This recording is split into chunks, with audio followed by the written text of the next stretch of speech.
Hi, my name is Jill Transu. I'm Gina Andriani. And my name is Catherine Peters. We're here to talk about spin selling, which will be broken down into three main parts: spin stages, spin questions, and the buyer-seller scenario.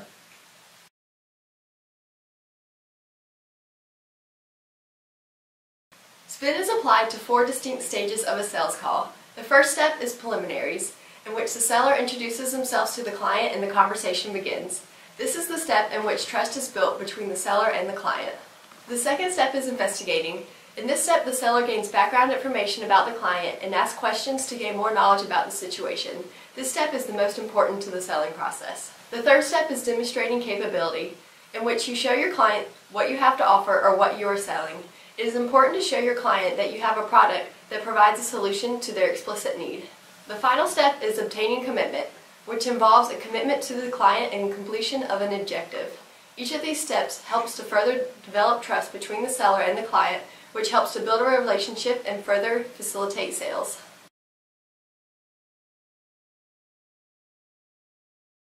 There is no perfect formula that salespeople can use to try and sell a product.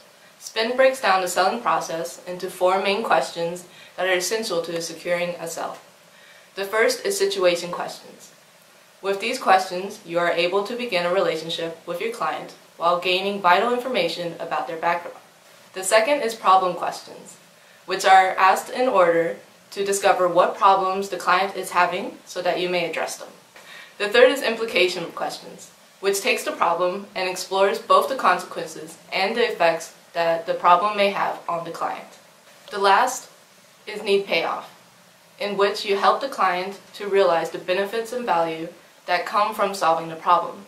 The model is a guideline to salespeople, but they have to remember to adapt their questions to the type of product they are selling and the type of relationship they may have with the client.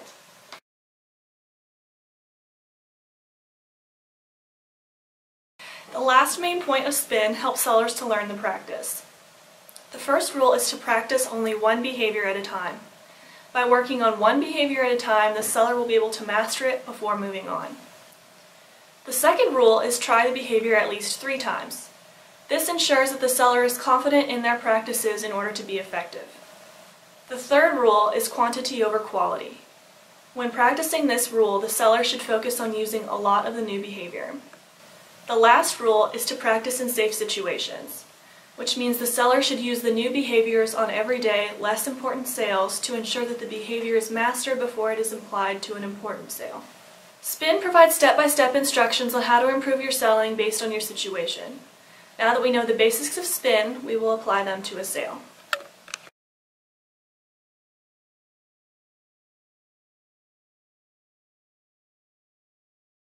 Hello, I'm Jill Transu. Hi, Catherine. Catherine, nice to meet you. I'm Jean. Nice to meet you. I'm the on-campus representative for Clemson Leasing, and you guys are coming in here to look for some new housing next year, is that correct? Yes. Okay, great. What year are you guys? We're freshmen. Oh, great. So exciting. What's your majors?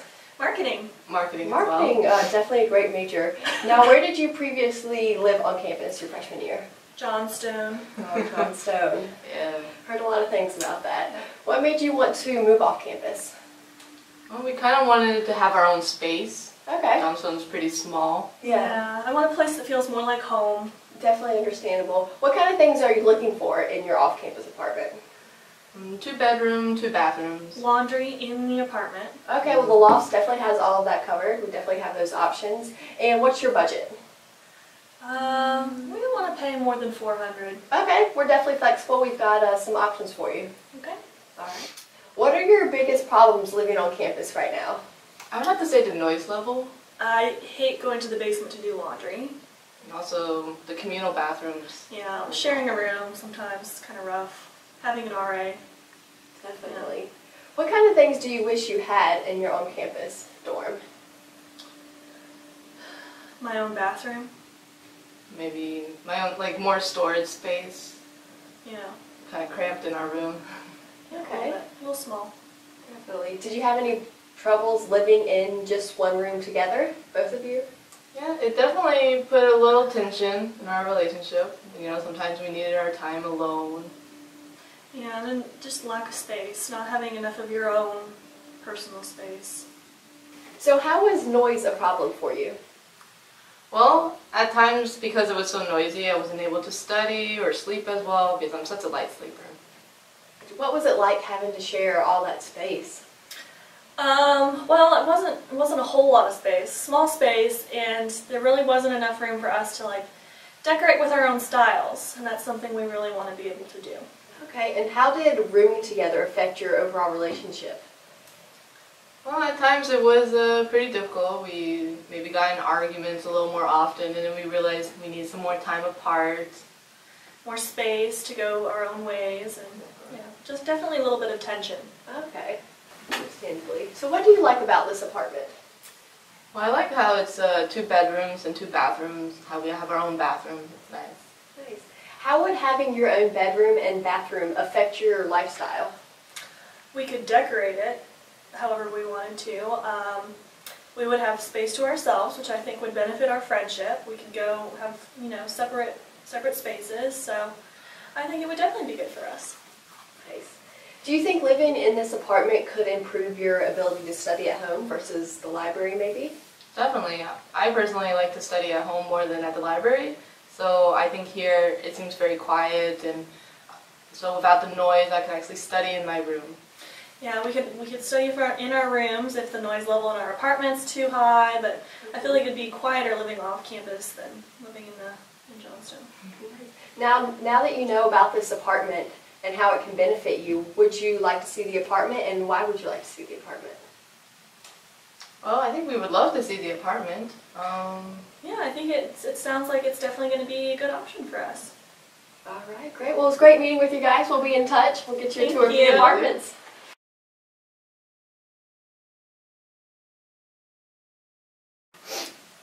So now you should know the 4 stages of sales calls and how the 4 questions of the SPIN model work in the selling process.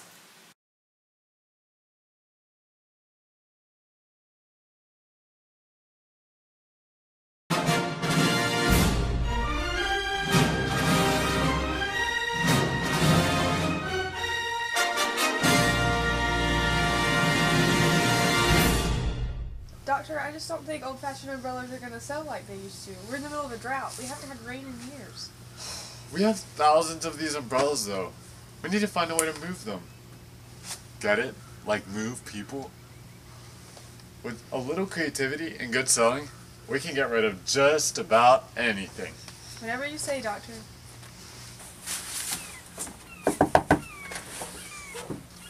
Good day, madam. Not interested. We have these fabulous... No. What about... No, not interested. Doc, it's not working. Hush, Squeezles. Make yourself useful. Wait, are you insane? You can't open umbrellas inside. That's bad luck. Are you insane? You can't open umbrellas inside. It's bad luck. Jeez, a little superstitious. You have no idea. Looks like it's time for situation analysis.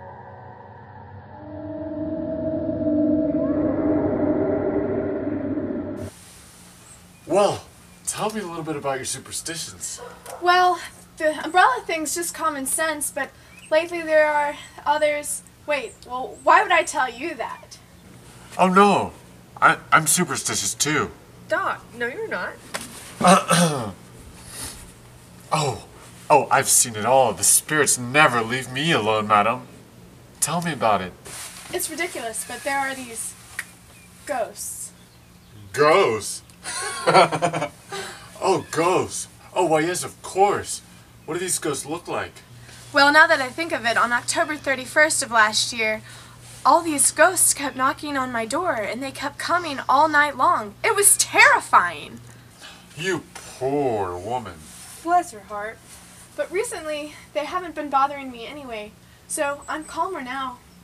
Well, Squeezles has some errands to run. Don't you, Squeezles? I do? Oh, I do. Some very important errands. Very important errands. We got it, Squeezles. Goodbye now. Let's just see how much of a problem these ghosts are for Loretta.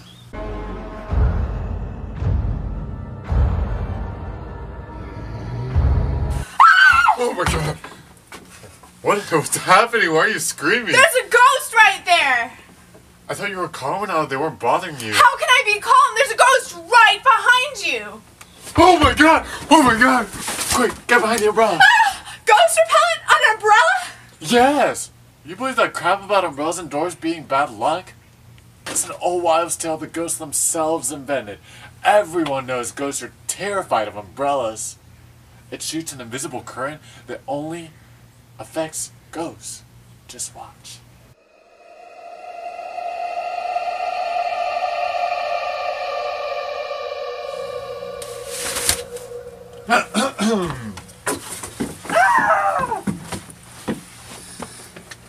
Oh my, I'm losing it.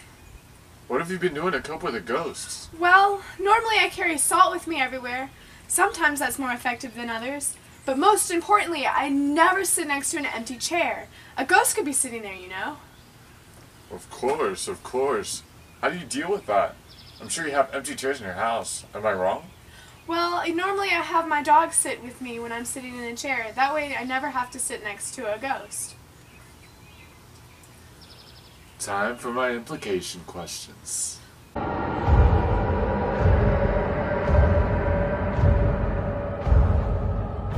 You poor thing, having to deal with all of that. The ghost? I know. The ghost, yes, but also having to deal, like, what if you spill your salt, or what if your dog decides to jump off? I mean, it's a dog. It's a dog. I mean, he could easily decide to jump off the chair. And then what happens when a ghost shows up? I don't know. You can't expect your dogs to be perfect. They can easily jump off the chair. And then, your nightmare. Oh, it's terrible. Oh my god, it's terrible. Wow, whatever shall I do?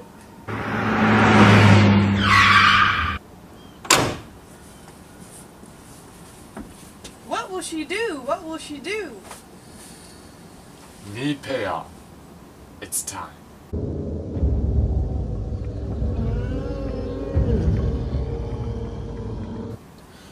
Okay, all the pressure on those poor dogs to protect you, that's unfair to them. Maybe they're scared of ghosts too. Have you ever thought of that? Oh dear. Well, it seems like you definitely need to find an alternative for the dogs. Am I right? Or am I right? Yes. Oh, please help me.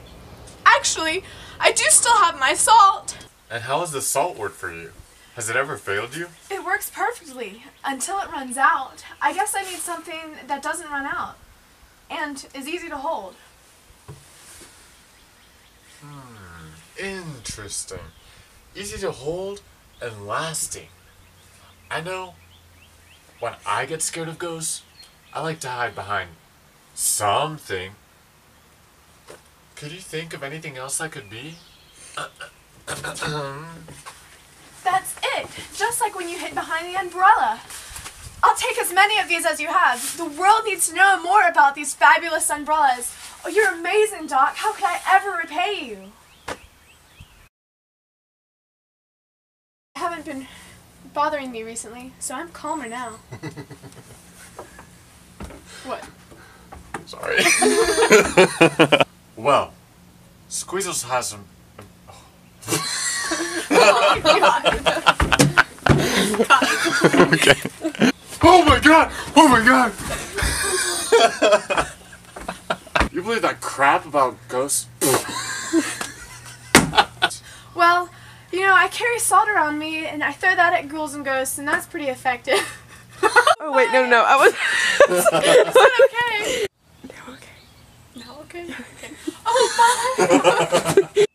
Oh my! Oh my! I'm losing it! Of course. I mean, I don't know what to say. Oh my god, it's terrible! Oh, whatever shall I do? Crap, you made me forget my life.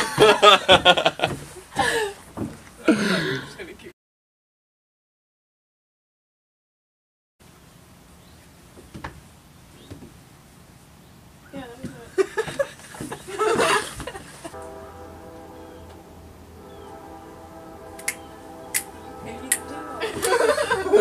Damn!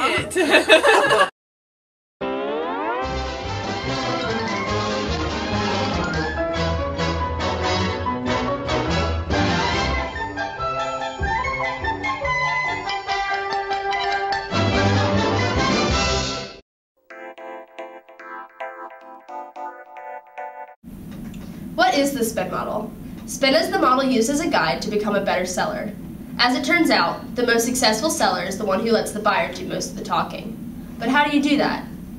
The SPIN model is a series of types of questions that encourage the buyer to explain to themselves why they need the product being sold to them. There are 4 types of questions: situation, problem, implication, and need payoff. When it comes to a sales call, there are 4 stages: opening, investigating, demonstrating capability, and lastly, obtaining commitment.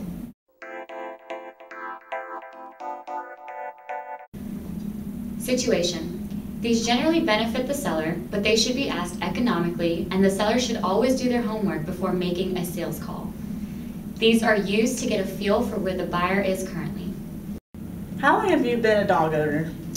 Well, I've had a dog my whole life. I grew up with dogs with my parents, but I've owned my first dog for about 3.5 months now. Okay. What kind of dog do you have? He is a French bulldog. Do you have any other pets? Nope, just the dog. Has your dog been trained? Well, he sits sometimes, but he doesn't like to go outside. We're having a very hard time training him to go outside. What are the most important qualities any dog owner should possess? Compassion, ability to show dominance over the dog, patience, and love. How long have you lived at your current residence? About 18 months. How much time do you spend at home with your dog? Usually about 2-ish hours in the morning, and then it's usually about 5 hours at night before I go to bed. How many people would be participating in training your dog? It depends. Sometimes I have a friend who will come over during the day and let the dog out, and then sometimes my boyfriend will come over and let the dog out. So I'd say it's probably about 3 people, maybe 4. Depends. Okay. He's got a lot of friends. Problem. These questions are about the problems, difficulties, and dissatisfactions that the buyer is experiencing. The trick is not only bringing out the buyer's implied needs, but changing the implied needs to explicit needs, meaning changing their dissatisfaction into intention to change. Is there anything inconvenient about the layout of your residence to make it hard to train your dog? Not really. It's kind of small, so it should be easy for him to get around. Are you satisfied with your dog's current behavior? Yeah, he's pretty friendly and sociable with other people, which I think is important and nice. Other than going outside, he goes inside, which is a pain, so that's really the only problem we have. So do you think there's anything you can improve about your dog's current behavior? Just not going to the bathroom inside and going outside instead. Has the lack of training caused more problems in your house? Yes, coming back to messes all the time, and then I can tell the dog feels bad, and I don't want to punish him, but then again I want to train him, so yeah. Implication. These ask about the consequences, effects, or implications of their current problems. These are used to help the buyer see how serious their problems really are. Basically, implication questions are meant to make the buyer start to fear what could happen if they don't address their current problem. What effect has the lack of training had on your life at home with your dog? Well, he feels bad that he goes outside, and I'm mad that he goes inside, and I'm mad that he goes inside, so it kind of hurts our relationship a bit when he feels bad and I get frustrated. I have to spend time cleaning up after him. How has that affected your stress levels? Well, when I come home from work, I just want to relax, make dinner, eat, and just kind of hang out, but then I have to deal with cleaning the dog, and then the dog feels bad, and he doesn't want to hang out with me. He'll go sit in his bed by himself, so. So does this leave you extremely frustrated? Yes, because it impacts our relationship. So it does impact your relationship? Yes. What effect does this have how your dog acts around you? He feels really bad, and after he goes and he realizes I've seen it, he will avoid me and he'll hide in random places like the closet and under his desk. Need payoff. These questions ask about the value, importance, or usefulness of the solution. When asking these, a seller should probe for explicit needs and get the buyer to tell the seller the benefits of the solution. These questions make the buyer desire a solution. Is it important to get your dog trained? Yes, because it will improve the cleanliness of my house and our relationship. reduce my stress level. What would be useful about having your dog trained? It would take less time because you can just let him out and he comes back in. Doctor would spend the time cleaning up, yelling at him. By using the dog bell, what ways will this improve your life and improve the relationship with your dog? He would learn to go outside. He'd have a way to communicate with me that he needs to go outside rather than him not having a way to tell me, not really knowing how to tell me when he needs to go outside. What other ways can the dog bell improve your life? Just we'd be happier with each other because there'd be no tension between us when he does things that he knows makes me upset. By using our product, which will only cost $15 per bell, will this end up saving you more money in the long run? Ooh, I believe so. I've heard trainers costing up to $50, $100, over $100, so it sounds like it would save money.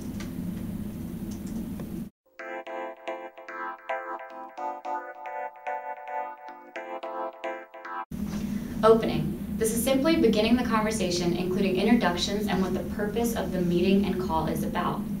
Katie, in our scenario, is the seller and introduced herself as one, and Kate is our buyer. A good opening should establish a buyer-centered purpose.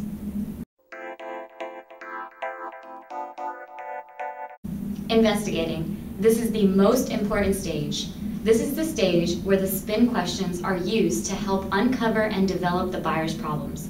In our scenario, Katie began to ask questions about how Kate's situation may be affecting her relationship with her pet as well as her stress levels.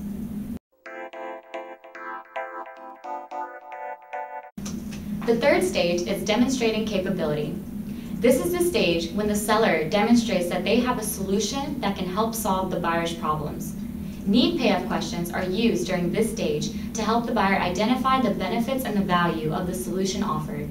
In our scenario, Katie asked questions that made Kate begin to think for herself in terms of benefits she could receive from our product. Katie is convincing our buyer to purchase the dog bell. This is a conditioning method of training. The dog bell consists of an adjustable ribbon with a bell. The ribbon is placed around the doorknob, and the dog owner rings the bell every time the dog is let out until the dog rings the bell on its own.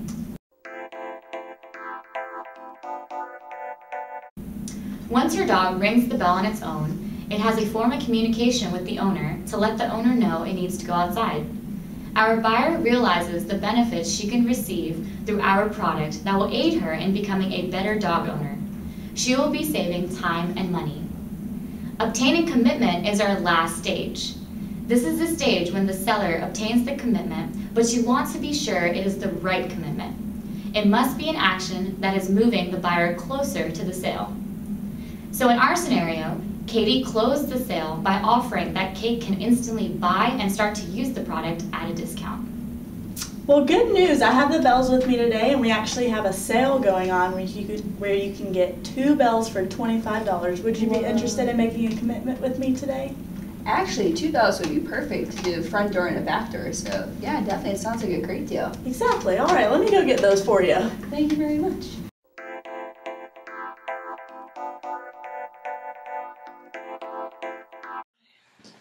Every sales call goes through 4 distinct stages: preliminaries, investigating, demonstrating capability, and obtaining commitment. The first stage is the preliminary stage, which is the introductory or warm-up stage of the phone call. The first impressions during this phase do not make or break your sales success in larger sales. A lot of the time, the buyer feels that their time is at a premium and they get annoyed with conversations in the non-business areas. Many buyers become suspicious of people who begin by talking about personal interests. They feel the seller's motives are not genuine. The opening benefit statement can catch the buyer's interest, but do not overuse this statement. Most effective sellers open each call in a different way. There is not one technique that is the best. Successful salespeople talk about their product late in the sales call. You're trying to get the customer's consent to move on to the next phase of the cycle, the investigating stage. You must establish who you are, why you're there, but not by giving product detail and your right to ask questions. The common factor of most good openings is that they lead the customer to agree that you should ask questions. You want the customer to be generally happy to move forward and answer your questions. This means you are handling this stage acceptably.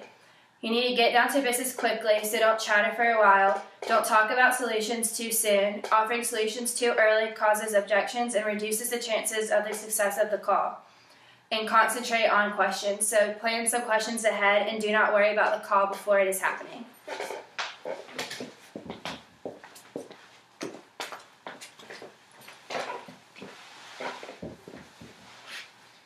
The second stage of the sales call is the investigating stage.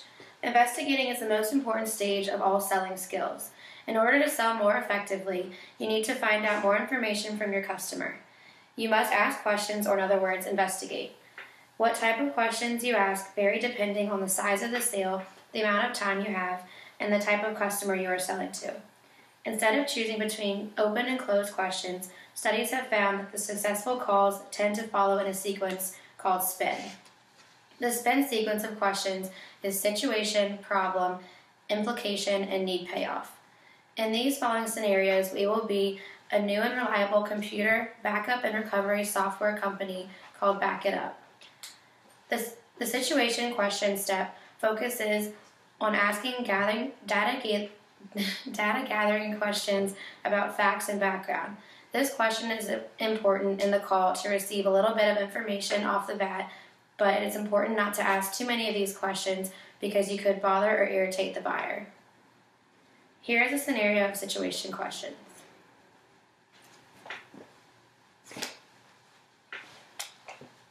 How long has your company been using your current computer program?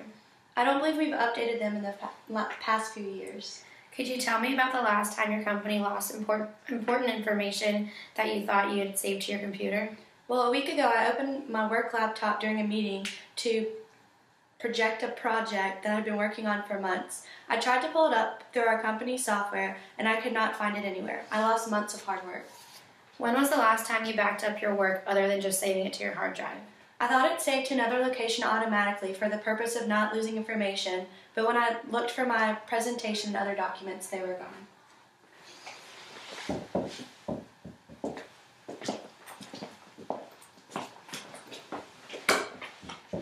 The second type of question used during the investigative stage is the problem question scenario. Before you start a sales call, you should write down at least 3 potential sales problems that the buyer may have and that your services would solve.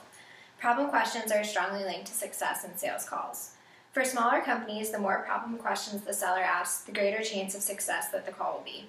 In larger sales, problem questions are not strongly linked to sales success. Here is a problem question scenario. How difficult is your current software to use? It is rather difficult to use, but we've learned how to get it working. Does your entire computer system slow down when your current system is doing the hourly backup? Yes, our employees have noticed that our system does slow down a bit during the backup periods. Do you have quality problems with it as well? Yes, our system tends to mess up certain numbers and mixes different clients' information. The third type of question is the implication question. This takes the customer's problem and explores its effects or consequences, and it's very important in large sales. Here's a scenario of implication questioning.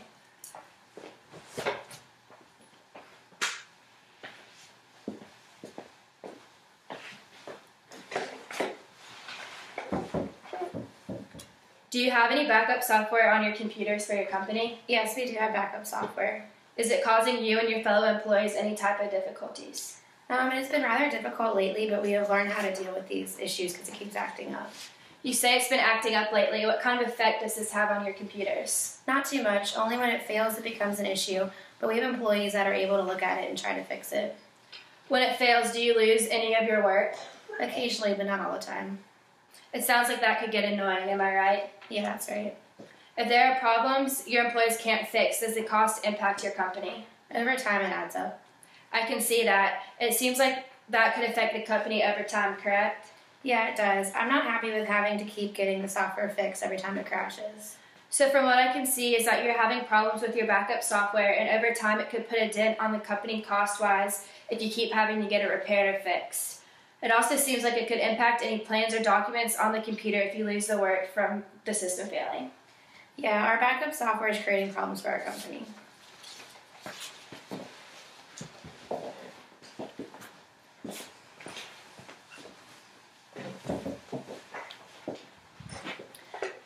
The last of the investigating questions are called need payoff questions. Need payoff questions are about the value or usefulness of a proposed solution. Here's an example of a need payoff question.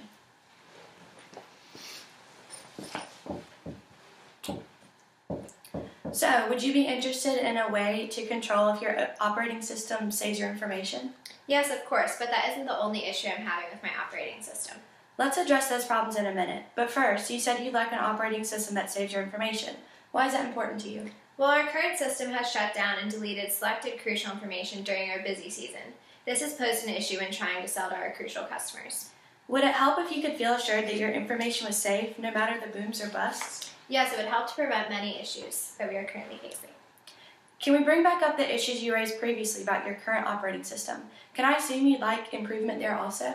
Yes, that would be a big help. Our entire system is outdated and customers are starting to notice.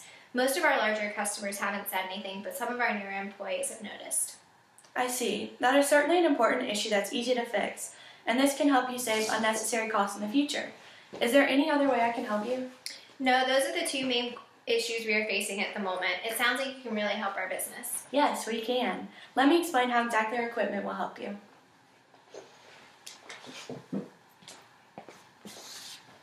The third stage in the sales call is demonstrating capability. The easiest and most effective way to demonstrate capability to your customer is to describe the features and benefits of the product. The features of the product are the facts, data, and information about the product or services. In large sales, describing the feature of it doesn't harm you, but it also doesn't help you. Research has shown that if you describe the features of the product, describing them earlier in the sales call will lead to greater success.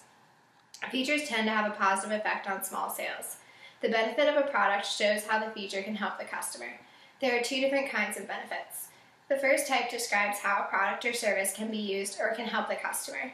This type is mostly successful in smaller sales situations and not as successful in larger sales situations. The second type shows how a product or service meets a specific need expressed by the customer. This has seen success in sales calls of all sizes. Benefits also have a big impact on the customer when they are used in sales calls because customers remember them more than they remember advantages. When you are demonstrating capability, be sure to not do it too early in the sales call. And also you should be aware of describing too many advantages. Finally, you should be careful when selling new products not to list all the advantages of them.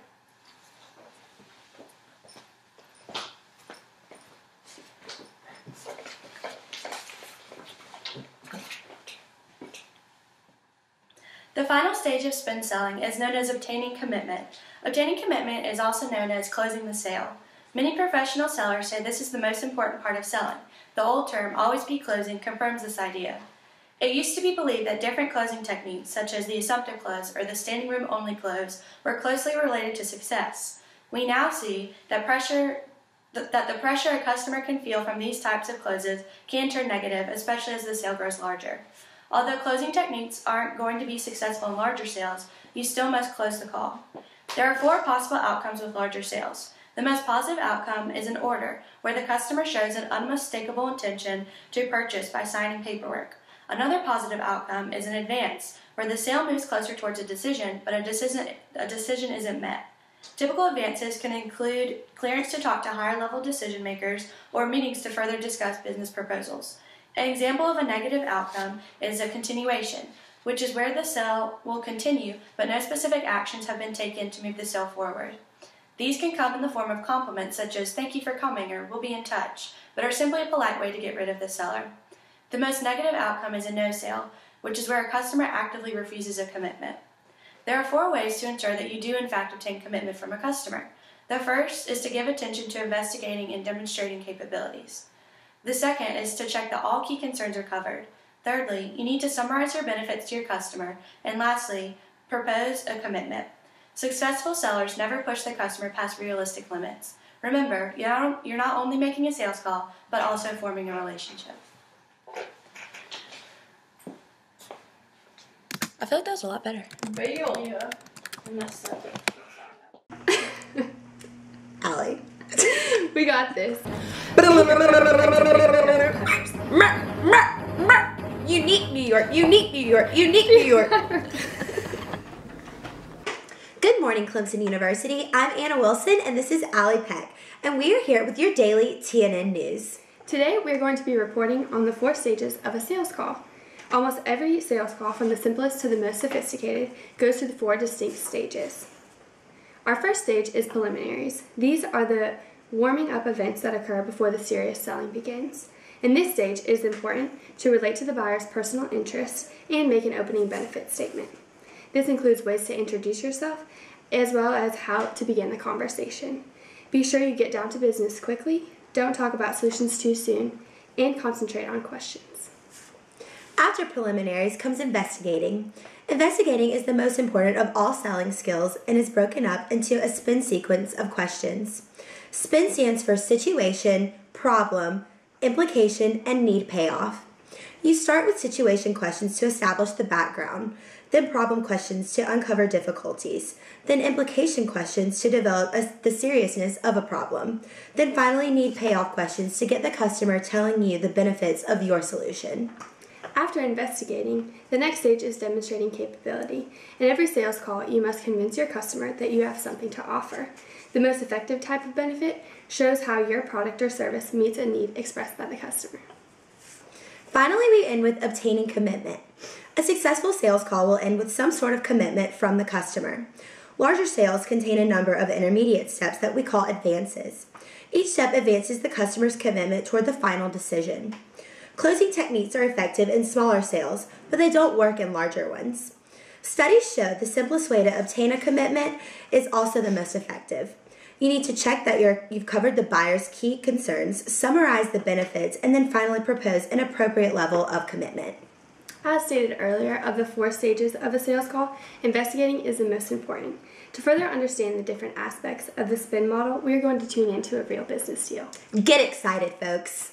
Coming up, Will Doherty, a representative from Apple, and Hannah Hunt, representing a buyer from College of Charleston, will be joining us to help further explore the different aspects of the SPIN model. Throughout the business deal, we are going to highlight the different aspects of SPIN.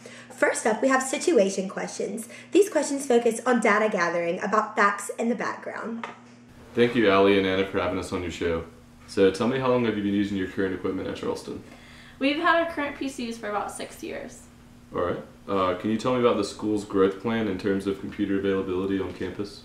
We plan to increase our numbers by 40% and replace our computers with ones with newer features and operating systems. After situation questions comes problem questions. These explore problems, difficulties, and dissatisfactions in areas where the seller's products can help.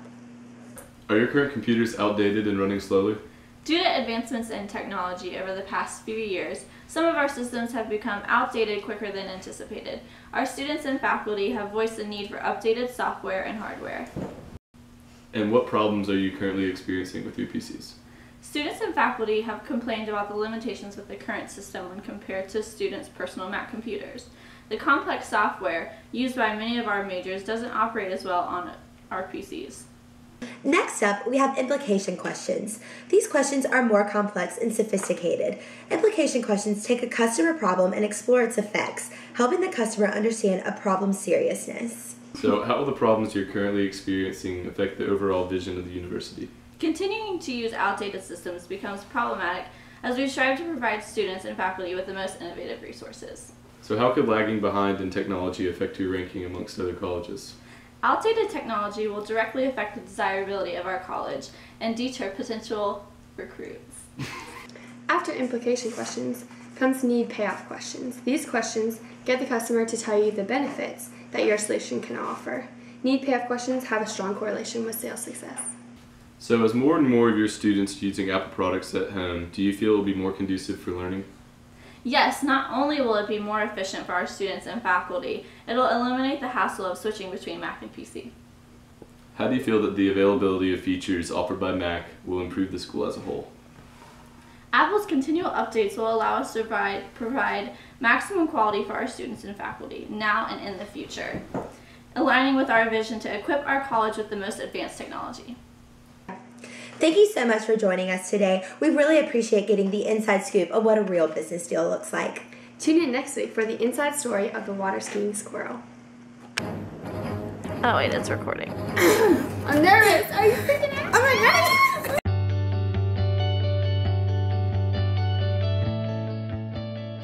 Hello, I'm Kevin McCarthy from Campus Catering, and I'm here to tell you about how I can improve your food service quality today. The first stage, the preliminary stage, is our first contact with the buyer.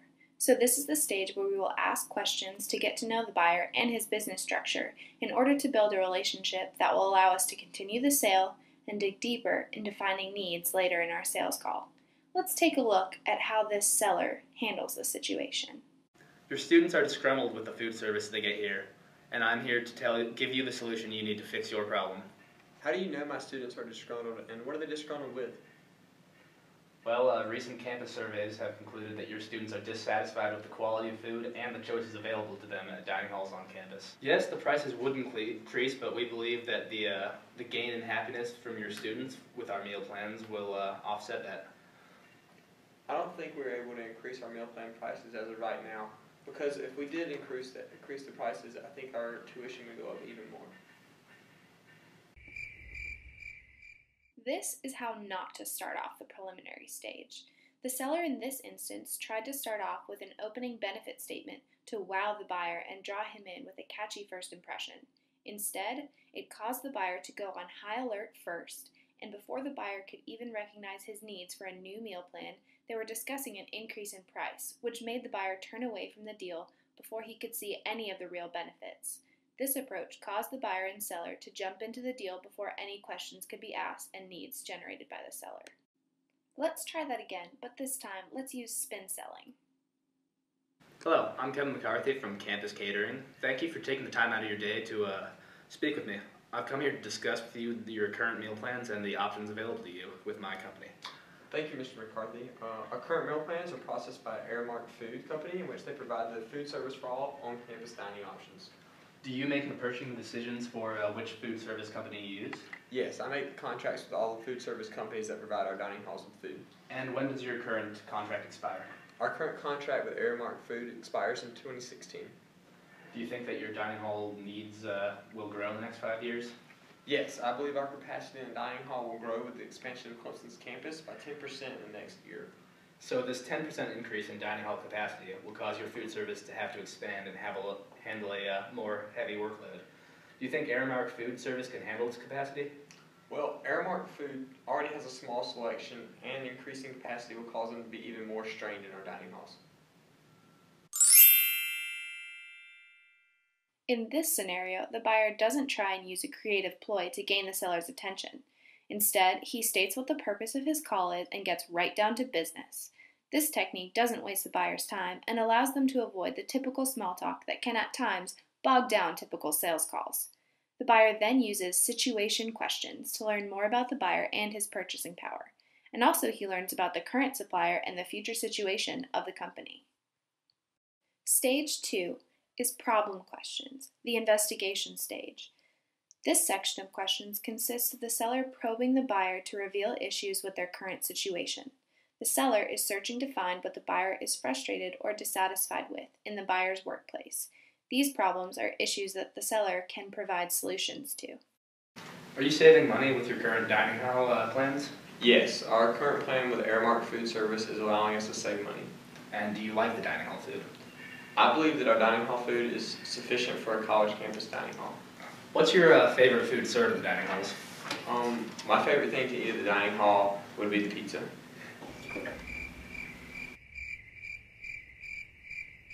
These questions are poor questions because they don't allow the customer to dig deeper or communicate their needs to the seller. Little information was uncovered. Another issue is that not enough questions were asked. The more questions the seller asks the buyer, the higher the probability a sale will occur. Let's try this one more time. And this time we'll use spin selling. What percentage of the students and faculty here have a meal plan? About 45% of our students and faculty have a meal plan. And how do the students view the food and atmosphere at the dining halls? I believe our students feel that there could be more selection in our dining halls and better dining hall times, but I think they think it's sufficient. I see. And how much variety do you think you have within a 1 week span for lunch and dinner? I think our lunch and dinners stay pretty consistent throughout the week with pretty consistent palette of food. Has your current dining hall food service received any rewards or been recognized? No, they have not. When students finish their plates, do you think there's a large amount of food remaining on them, or did they finish them completely? I feel like most of our students end up getting a lot of plates and try a lot of different things throughout their meals. So sometimes, yes, there can be a lot of food left on the plates. So if you had to pick one thing to change about your current dining hall meals, what would it be? I would like to change our selection. I'd like to give our students more options as they go into the dining halls. It's also true that the freshman class are most likely to buy a meal plan. Do you think that a wide variety of fresher, healthier meal plan options would help eliminate the freshman 15, or at least decrease the chances of students getting that? Yes, I feel like if in the dining halls we had some more options of, besides salad or sandwich bars that allowed the healthier options for our students, we could decrease the freshman 15 phenomenon. That went much better. More questions were asked this time around. This allowed the buyer to disclose a greater amount of information to a problem they might not have even seen as a big issue. The needs of the buyer were much easier to uncover by simply asking more, deeper questions. Not only does it bring issues of the buyer to the surface, but it gives the seller a large amount of information to work with in the following stage. Now that we know who the buyer is and what their needs are, we must show them how our product will fill these needs. This is the third stage of spin selling, demonstrating capability. In this stage, we ask pointed implication questions, which help demonstrate the consequences of no action being taken. Do you think that our meal plan is better than your current one?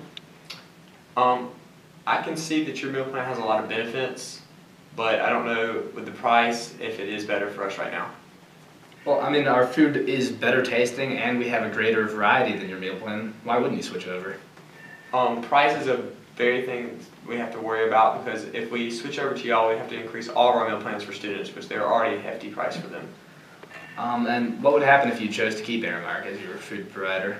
We could keep our prices the same, and we would keep the same quality of food service that our students already have. Whoa, hold up there. This seller is being far too direct in this scenario. The idea behind spin selling is not to push the product upon the buyer. Instead, we've got to show the buyer what problems they have with their current service and then lead them to the conclusion that your product is the solution to these problems. Alright, so let's see this with some spin selling. Do you believe that the quality of food makes an impact on a potential student's choice of university? I think it can. I feel like current students and former students talk to incoming freshmen and other kids about the food options available at the school, and that does impact their decision. And do you think that an increase in the variety of food served would attract a wider variety of students? I feel like it can. I feel like when you have a great dining hall, that's something that's well known, and you can hear that a lot from a lot of students, and on tours that would greatly impact students coming in. That's much better. As you can see, the seller used implication questions to make the buyer start thinking about the consequences of not switching plans. So we've done some digging and we know what our buyer needs. We're in stage 4, securing a commitment. It's time for the needs payoff questions. How do we show them that we've got what they need? Do you think that the quality of food impacts a student's perception of Clemson University as a whole? Yes, I feel like the quality of food makes a great impact on the way that people view Clemson University. If you chose to switch to campus catering, you would attract more students to apply and enroll in Clemson University. We're an environmentally friendly, healthy, sustainable, and renowned catering company. College students across the world hear about how good the food at UGA, one of the colleges we serve, is. Don't you want to be like UGA? We do not want to be like UGA. We are better than UGA. I mean, here's our solution to your problem, though. You have low meal plan retention rates. Use us and we'll double it. Students complain about lack of variety. Our menu is 3 times the size of Aramark's. Your dining halls are not equipped to be sustainable or eco-friendly. While you can do that for us, I do feel like that the price that we would have to pay for that to happen would increase our students' meal plans by an astronomical amount that I don't think we are prepared to do right now. I mean, Aramark may be cheaper, I'll give you that, but we do have much higher quality food. I believe that your food is higher quality, but a price is the thing that we have to worry about right now for our students. Don't cheap out on me here. The food will be way better. What do you say? Do we have a deal?